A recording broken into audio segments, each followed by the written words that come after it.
आदरणीय दर्शकों, आज हम आपके सामने कठोपनिषद भाषानुवाद के कुछ पद लेकर आए हैं।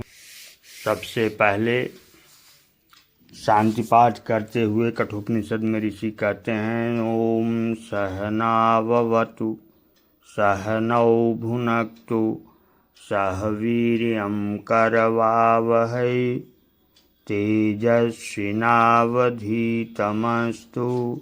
मां विद्विषावहै। ओम शांति शांति शांति। वह परमात्मा हम आचार्य और शिष्य दोनों की साथ साथ रक्षा करे, हम दोनों का साथ साथ पालन करे, हम साथ साथ विद्या संबंधी सामर्थ्य प्राप्त करें, हम दोनों का पढ़ा हुआ तेजस्वी हो, हम आपस में द्वेष न करें, त्रिविध ताप की शांति हो। इसके साथ प्रथम अध्याय की प्रथमा बल्ली शुरू हो जाती है, जिसमें भूमिका के तौर पर हमने अपने से बता करके कहा था कि उनके गुरुजी से शिष्य ने पूछा कि नचिकेता कौन था।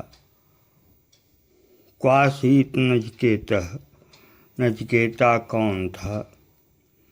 तो गुरुदेव ने उत्तर में कहा कि ऊषणः वैवाजस्रवसः सर्ववेद समददौ तस्यः नचिकेता नाम पुत्रास। यज्ञ की कामना करने वाले वाजस्रवस ने यज्ञ में बहुत सा दान किया था। उन्होंने एक विश्वजित यज्ञ किया था। उन्हीं याज्ञिक यानी वाजस्रवस अर्थात उद्यालक ऋषि का नचिकेता नाम का पुत्र था। श्रवस शब्द दो अर्थ में प्रयुक्त होता है। कहीं कहीं इसका भाई अर्थ भी मिलता है, कहीं कहीं पुत्र अर्थ भी मिलता है।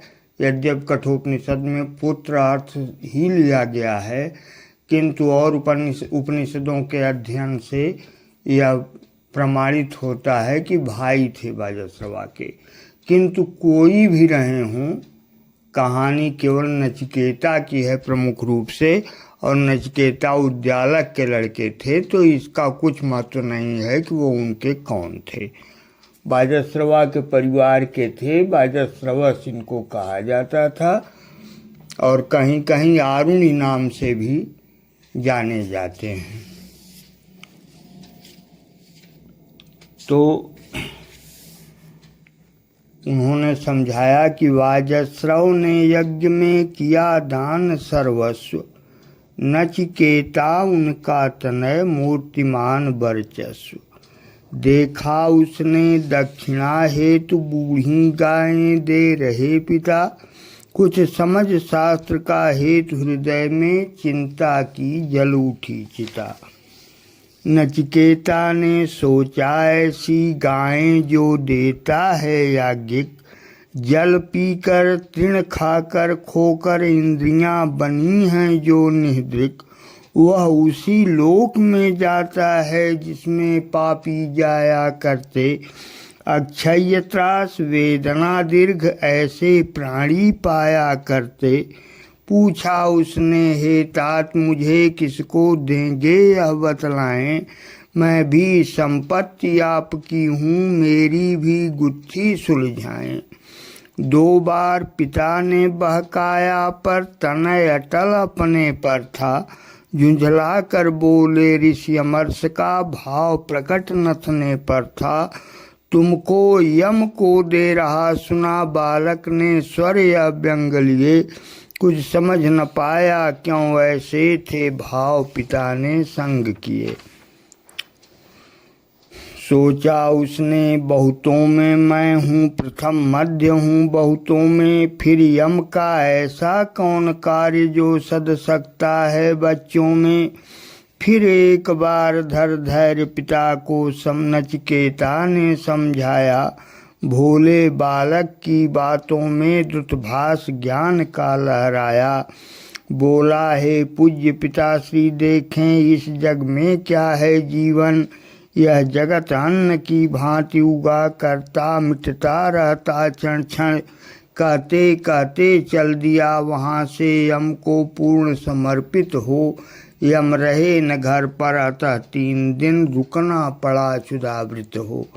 यम पत्नी ने आने पर यम से अतिथि आगमन वृत्त कहा, साथ ही पाप के भी निष्क्रय का मार्ग यथोचित चित्त कहा। पतिदेव कृपा कर प्रथम सपर्या करें अतिथि की मृदु जल से, साक्षात अतिथि वैश्वानर है अर्चियाँ शांत होगी इससे।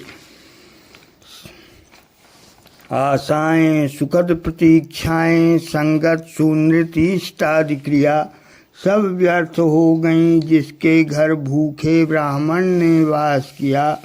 यम पहुँचे शीघ्र अतिथि सम्मुख, जो बालक था पर ज्ञानी था तेज तपस्या का मुख पर तनिक न वह अभिमानी था। फिर तब उनको दंडवत किया, पश्चात उनका चरणोदक ले कर जोड़ विनीत भाव लेकर यमराज सहर्ष वचन बोले। हे दिव्य अतिथि, तुम 3 दिवस इत पड़े रहे भूखे रहकर, मेरा उद्धार करो भगवान, मैं हूँ तुम पर प्रसन्न कहकर।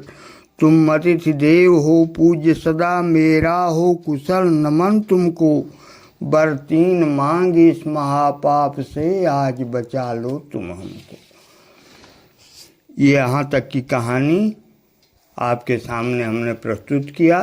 जब नचिकेता से यमराज ने कहा कि महाराज आप हमारे यहाँ 3 दिन बिना खाए पिए रह गए हैं, इसलिए आप इस महापाप से हमको 3 वरदान मांग करके बचा लीजिए।